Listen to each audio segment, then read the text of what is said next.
Hi friends, ഈ ഒരു വീഡിയോയിലൂടെ ഭാരതരത്ന 2024 ജേതാക്കളെയും അതുപോലെ ഭാരതരത്നയുമായി ബന്ധപ്പെട്ട അല്പം ഇൻട്രസ്റ്റിംഗ് ഫാക്ട്സും ഈ ജേതാക്കളുടെ വിശദമായ വിവരങ്ങളുമാണ് ഈ ഒരു വീഡിയോയിലൂടെ നമ്മൾ പഠിക്കാൻ പോകുന്നത്. നമുക്ക് നേരിട്ട് വീഡിയോയിലേക്ക് കടക്കാം. 1924 ജനുവരി 2 അന്നത്തെ രാഷ്ട്രപതിയായ ഡോക്ടർ രാജേന്ദ്ര പ്രസാദാണ് ഭാരതരത്ന പുരസ്കാരം ആരംഭിച്ചത്. 2011 വരെ കല, സാഹിത്യം, ശാസ്ത്രം, സാമൂഹിക സേവനം എന്നീ രംഗത്ത് മികവ് തെളിയിച്ചവർക്ക് നൽകി പോരുന്ന അവാർഡായിരുന്നു ഇത്.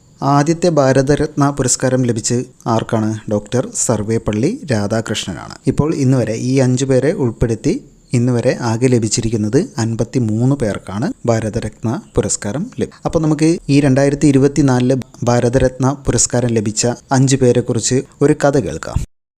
അപ്പോൾ കഥ ഇതാണ്. ഒരിടത്ത് ഒരു പാവപ്പെട്ട ഗൃഹനാഥനുണ്ടായിരുന്നു. അദ്ദേഹത്തിന് എങ്ങനെയെങ്കിലും പണക്കാരനാവണം എന്ന ഭയങ്കര ആഗ്രഹമായിരുന്നു. ഒടുവിൽ അദ്ദേഹം എന്ത് ചെയ്തു? വളരെ അധ്വാനിച്ച് അദ്ദേഹത്തിൻ്റെ വീടിൻ്റെ മുന്നത്തെ ചരൽമണ്ണെല്ലാം കുഴിച്ച് 5 രത്നങ്ങൾ കുഴിച്ചെടുത്തു. പക്ഷേ അപ്പോഴേക്കും എന്ത് പറ്റി? കറുത്തിരുന്ന അദ്ദേഹത്തിൻ്റെ മുടിയെല്ലാം നരച്ച് അദ്ദേഹം ഒരു കിളവനായി തീർന്നു. ഇതാണ് കഥ. അപ്പോൾ നമുക്ക് ഇതിൽ നിന്നും എങ്ങനെ 5 പേരെ ഓർത്തു വയ്ക്കാം?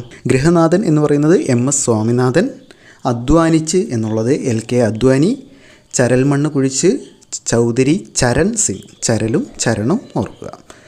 കറുത്ത മുടിയെല്ലാം നരച്ചുപോയി എന്ന് പറയുമ്പോൾ കറുത്ത മുടി കർപ്പൂരി ഠാക്കൂർ, നരച്ചുപോയി PV നരസിംഹ റാവു എന്നും ഓർക്കുക. ഓക്കെ, അപ്പോൾ കഥയെല്ലാം കേട്ട് പഠിച്ചു എന്ന് പ്രതീക്ഷിക്കുന്നു. അപ്പോൾ നമുക്ക് അടുത്തതായിട്ട് ഈ 5 ജേതാക്കളുടെയും പ്രധാനപ്പെട്ട പോയിൻറ്റ്സ് ഒന്ന് നോക്കാം. ആദ്യത്തേത് PV നരസിംഹ റാവു ആണ്.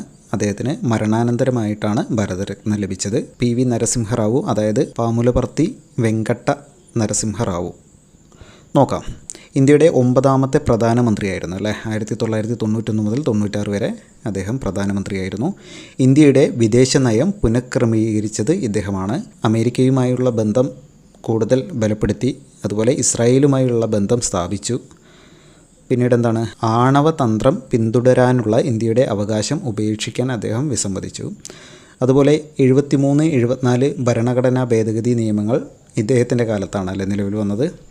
അപ്പോൾ ഇത്രയും കാര്യങ്ങൾ ജസ്റ്റ് ഒന്ന് ഓർത്തിരിക്കുക.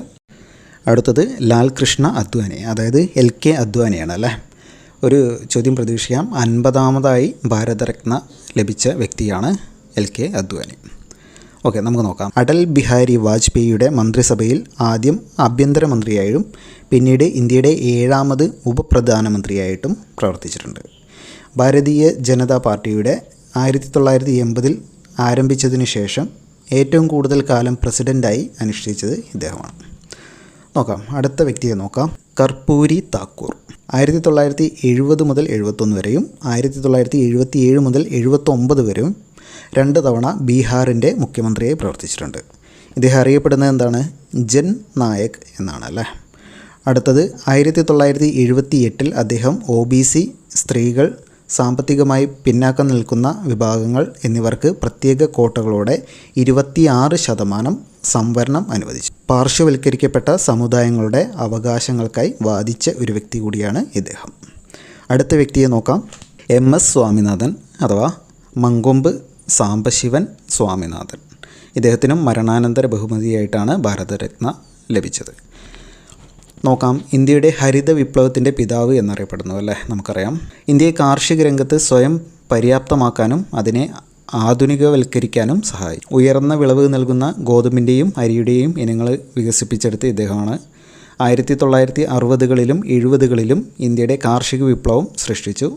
1961 ശാന്തി സ്വരൂപ് ഭട്നാഗർ അവാർഡ് ലഭിച്ചിട്ടുണ്ട്. 1971 രമൺ മഗ്സേസെ അവാർഡ് ലഭിച്ചിട്ടുണ്ട്.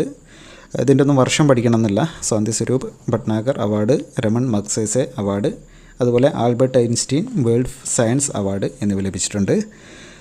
പിന്നീടുള്ള പത്മശ്രീ, പത്മഭൂഷൺ, പത്മവിഭൂഷൺ എന്നുള്ളതിൻ്റെ വർഷങ്ങളൊന്ന് ജസ്റ്റ് ഓർത്തിരിക്കുക. 67 പത്മശ്രീയും 72 പത്മഭൂഷണും 89 പത്മവിഭൂഷണും ലഭിച്ചിട്ടുണ്ട്. അടുത്ത വ്യക്തിയെ നോക്കാം. അടുത്തത് ചൗധരി ചരൺ സിംഗ് ആണ്. ഇദ്ദേഹത്തിനും മരണാനന്തര ബഹുമതിയാണ് ലഭിച്ചിട്ടുള്ളത്. നമുക്ക് നോക്കാം. ഇന്ത്യൻ രാഷ്ട്രീയക്കാരനും സ്വാതന്ത്ര്യ സമര സേനാനിയുമായിരുന്നു അല്ലേ. ഉത്തർപ്രദേശിൻ്റെ മുൻ മുഖ്യമന്ത്രിയും ഇന്ത്യയുടെ 5ാമത്തെ പ്രധാനമന്ത്രിയായിരുന്നു. അതുപോലെ 1952 കൃഷിമന്ത്രിയായിരിക്കെ അദ്ദേഹം ഉത്തർപ്രദേശിൽ ജമീന്ദാരി സമ്പ്രദായം നിർത്തലാക്കിയ വ്യക്തി കൂടിയാണ് അദ്ദേഹം. കർഷകരുടെ താൽപ്പര്യങ്ങൾക്കും അവകാശങ്ങൾക്കും വേണ്ടി വാദിച്ചു. ജനാധിപത്യം, മതേതരത്വം, സാമൂഹിക നീതി മൂല്യങ്ങളും അദ്ദേഹം പ്രോത്സാഹിപ്പിച്ചു. ഇദ്ദേഹം സ്വാതന്ത്ര്യ സമരത്തിൽ മഹാത്മാഗാന്ധിയെ അനുഗമിക്കുകയും ജയിൽവാസം അനുഭവിക്കുകയും ചെയ്തിട്ടുണ്ട്. അപ്പോൾ 2024 ജേതാക്കളെ ജസ്റ്റ് ഒന്ന് ഓർത്തിരിക്കുക. ഇനി നമുക്ക് അടുത്തതായിട്ട് ഭാരതരത്നയുമായി ബന്ധപ്പെട്ട അല്പം ഇൻട്രസ്റ്റിംഗ് ഫാക്ട്സ് നോക്കാം. ഒരു വർഷത്തിൽ പരമാവധി 3 ഭാരതരത്നയാണ് നൽകാറ്. എന്നാൽ ഇത്തവണ 5 പേർക്കാണ് നൽകിയിരിക്കുന്നത് എന്ന് ഓർക്കുക. അപ്പോൾ ആദ്യമായിട്ടാണ് ഇങ്ങനെ 5 പേർക്ക് നൽകുന്നത്, അല്ലെങ്കിൽ 3-ൽ കൂടുതൽ പേർക്ക് നൽകുന്നത്? അല്ല, 1999 4 പേർക്കായിട്ട് ഭാരതരത്ന നൽകിയിട്ടുണ്ട്. ജയപ്രകാശ് നാരായണൻ, അമർത്യ സെൻ, ഗോപിനാഥ് ബർദലോയ്, രവിശങ്കർ എന്നിവർക്കായിട്ട് 4 പേർക്കായിട്ട് 1999 പുരസ്കാരം നൽകിയിട്ടുണ്ട് എന്നോർക്കുക. ഇനി ഭാരതരത്ന ലഭിച്ച അടുത്തത് എന്താണ്? ഈ അവാർഡ് ലഭിക്കുന്ന ഒരു വ്യക്തിക്ക് രാജ്യത്ത് VIP പദവി ലഭിക്കും. പ്രോട്ടോക്കോൾ അനുസരിച്ച് അവാർഡ് ലഭിച്ച വ്യക്തിയെ രാജ്യത്തെ ഉന്നത സ്ഥാനങ്ങൾ വഹിക്കുന്ന ആൾക്കാർക്കൊപ്പമാണ് കണക്കാക്കുന്നത്. അതായത് രാജ്യത്തിൻ്റെ രാഷ്ട്രപതി, ഉപരാഷ്ട്രപതി, പ്രധാനമന്ത്രി, chief justice, Lok Sabha speaker, cabinet മന്ത്രി, ഗവർണർ, മുഖ്യമന്ത്രി, മുൻ രാഷ്ട്രപതി, മുൻ പ്രധാനമന്ത്രി, മുൻ മുഖ്യമന്ത്രി, പ്രതിപക്ഷ നേതാവ് എന്നിവർക്ക് ശേഷമുള്ള സ്ഥാനം ലഭിക്കും. മറ്റവകാശങ്ങൾ നോക്കാം. അപ്പോൾ അവാർഡ് ലഭിച്ച വ്യക്തിക്ക് ക്യാബിനറ്റ് മന്ത്രിക്ക് തുല്യമായ VIP പദവിയാണ് ലഭിക്കുന്നത്. മാത്രമല്ല ഇവർക്ക് ആജീവനാന്തം ആദായ നികുതി അടയ്ക്കേണ്ടതില്ല. മാത്രമല്ല ഭാരതരത്ന ലഭിക്കുന്ന വ്യക്തികൾക്ക് പാർലമെൻറ്റിൻ്റെ യോഗങ്ങളിലും സമ്മേളനങ്ങളിലും പങ്കെടുക്കാം. അതുപോലെ സ്വാതന്ത്ര്യദിനം, റിപ്പബ്ലിക് ദിനം തുടങ്ങിയ രാജ്യത്തെ ദേശീയ ഉത്സവങ്ങളിലെ പരിപാടികളിൽ വിശിഷ്ടാതിഥികളായിട്ടും പങ്കെടുക്കാം.